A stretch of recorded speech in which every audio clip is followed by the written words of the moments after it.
बिस्मिल्लाहिर्रहमानिर्रहीम अस्सलाम वालेकुम। उम्मीद है आप सब लोग ठीक होंगे जी। तो क्लास टेन की फ़िज़िक्स है और यहाँ पे है जी हमारे पास unit number 12 which is geometrical optics. ठीक है, इसका हमारे पास लास्ट पार्ट जो है वो रह गया हुआ था। ठीक है, इंशाल्लाह आज हम उसको कंप्लीट करेंगे और इसके साथ ही हमारा ये चैप्टर भी जो है वो कंप्लीट हो जाएगा। ठीक है जी, तो विदाउट टाइम वेस्टिंग हम आज का जो लेक्चर है वो स्टार्ट करते हैं। ठीक है, और अगर आपको लगे कि आपके लिए ये वीडियो जो है वो फ़ायदेमंद रही है, ठीक है, तो आगे भी लाज़मी शेयर करिएगा। ठीक है, तो और इसके अलावा जो है वो वीडियो को लाइक भी कर दें और चैनल पर नए हैं तो सब्सक्राइब भी कर दें। ठीक है, तो अभी आज का लेक्चर स्टार्ट करते हैं।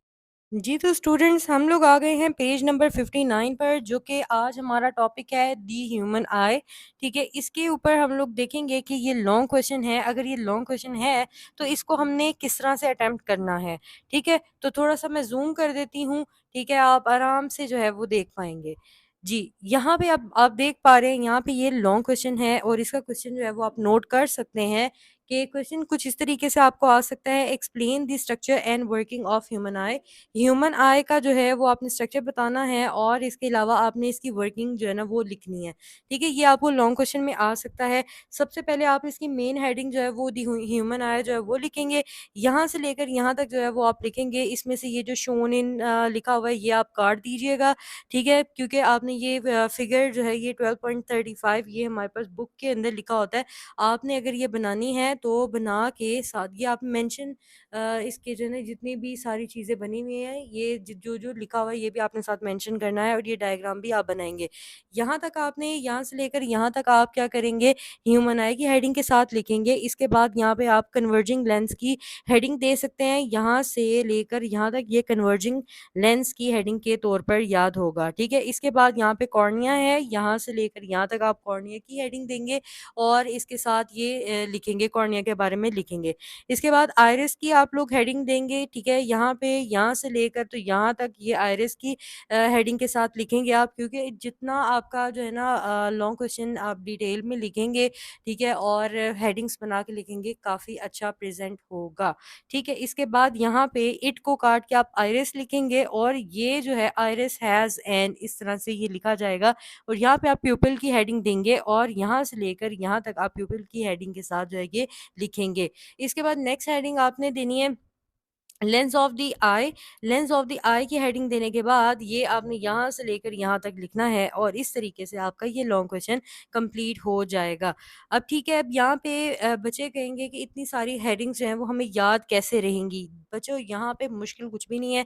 देखिए जैसे यहाँ पे आराम सुकून से हमें ये हेडिंग मिल जाएगी, जैसे लिखा हुआ है ना, light enters the I through a transparent membrane is called the cornea.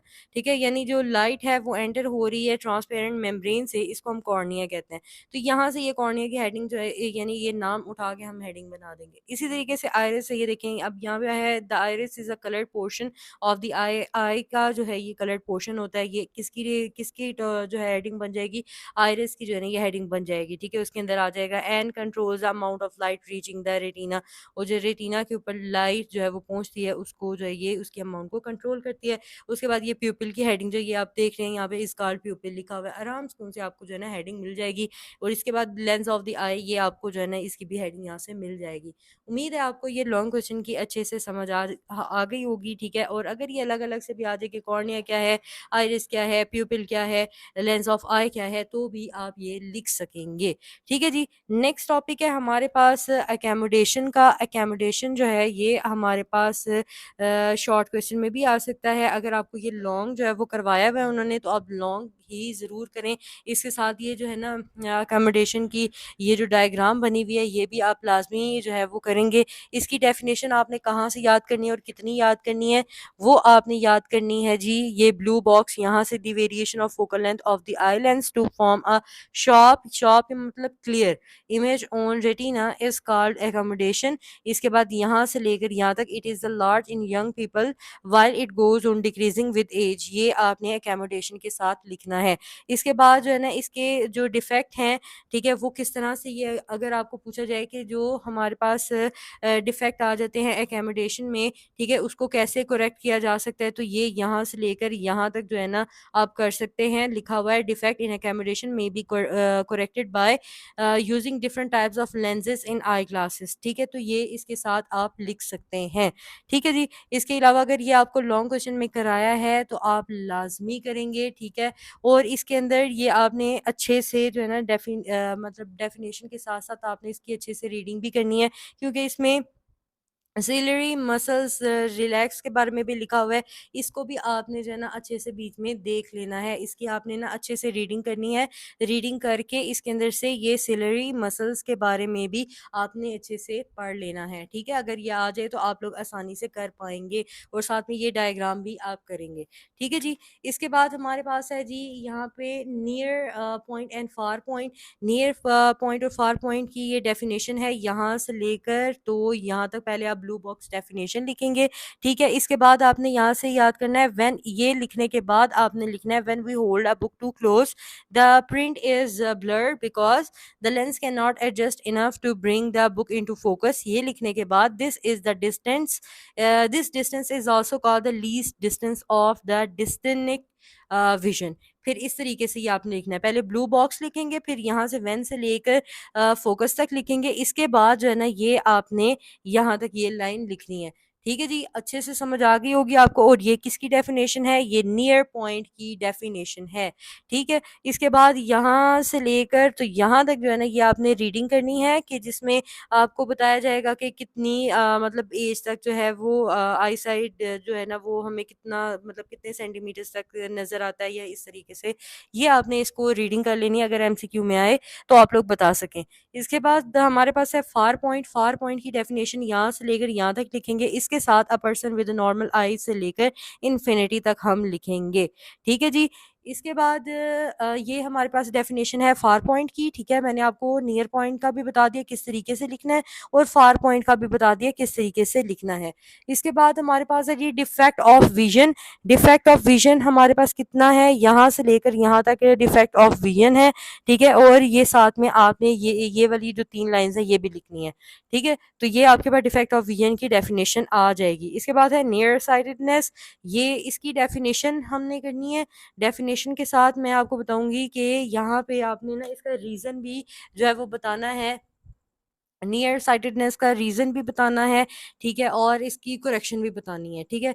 यानी जैसे हम कहते हैं ना नज़दीक की नज़र जो है वो कमज़ोर हो गई है और दूर की नज़र कमज़ोर हो गई है, तो क्यों हुई है, रीज़न भी बताएं, और इसकी करेक्शन जो है वो हम या तो ग्लासेस वगैरह लगा के करते हैं या लेंसेज वगैरह लगा के करते हैं, तो वो चीज़ है, ठीक है। तो ये नियर साइटेडनेस की डेफिनेशन आपको मिलेगी। हम आएंगे समरी में। समरी में आने के बाद ये लास्ट पे जो है ना ये देखें लिखा हुआ है the disability of the eye to form the distinct images of the distant object on its retina is known as near sightedness. ये नियर साइटेडनेस की डेफिनेशन है। इसके बाद ये इसकी ना आगे से यहाँ से लेकर तो यहाँ तक जो है ना ये करेक्शन लिखी हुई है कि हम किस तरीके से जो है ना, अगर हमारी जो है नियर साइटेडनेस आई यानी हमारी नज़र जो है वो अगर कमज़ोर हो गई है, ठीक है, तो वो हम किस तरह से करेक्ट कर सकते हैं, तो ये उसका आगे से उन्होंने करेक्शन का मेथड बताया है।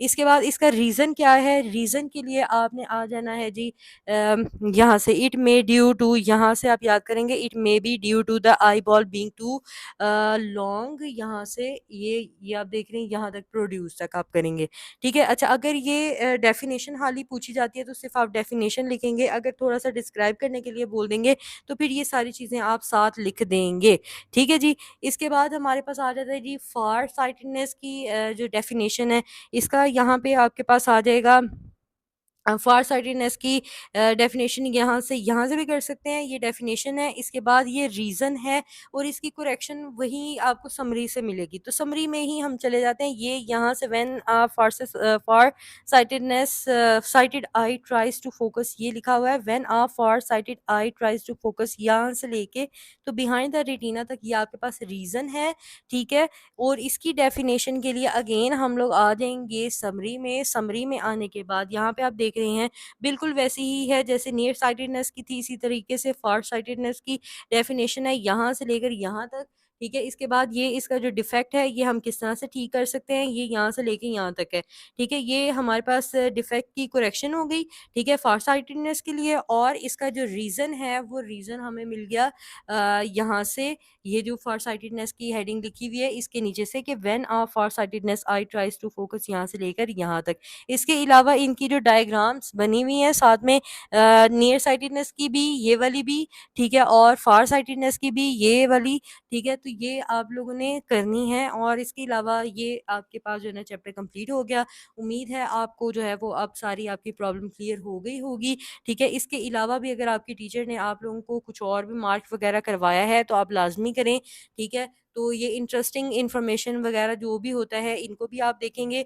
ठीक है, एक यहाँ पे ना डू यू नो वाला था, डू यू नो वाला यहाँ पे कोई क्विज था पेज नंबर 59 पे, जिसमें लिखा हुआ है ना, how the size of pupil of our eye will be change in dim light, यानी प्यूपिल का जो प्यूपिल है हमारी आई का वो चेंज होगा उसका साइज। तो डिम लाइट में ये प्यूपिल जो है वो एनलार्ज यानी बड़ा हो जाता है, यानी जैसे अब देखें डिम लाइट होगी तो हम आंख जो है ना वो पूरी खोल सकते हैं। ठीक है, इसी तरीके से अगर ब्राइट बहुत ज़्यादा मतलब बहुत ज़्यादा रोशनी होगी तो हमारा जो आइस है वो इतना ज़्यादा जो है ना कॉन्ट्रैक्ट द साइज ऑफ प्यूपिल, तो हमारी आंखें इतनी ज़्यादा जो है ना वो नहीं खुलती। आपने नोटिस किया होगा रोशनी में थोड़ा सा प्रॉब्लम आता है, डिम लाइट में हम बहुत फुल आई जो है ना वो अपनी ओपन कर पाते हैं। तो ये भी आप जो है ना वो देख लीजिएगा। ठीक है, तो ये था हमारा आज का जो है वो आज की वीडियो। तो उम्मीद है आपको बहुत अच्छे से समझ आई होगी। वीडियो अच्छी लगी है तो वीडियो को लाइक एंड शेयर ज़रूर करिएगा। तो चैनल पर नए हैं तो चैनल को सब्सक्राइब कर लीजिएगा। ठीक है, so thank you so much for watching. Keep learning, keep sharing. See you next video. Take care and Allah Hafiz.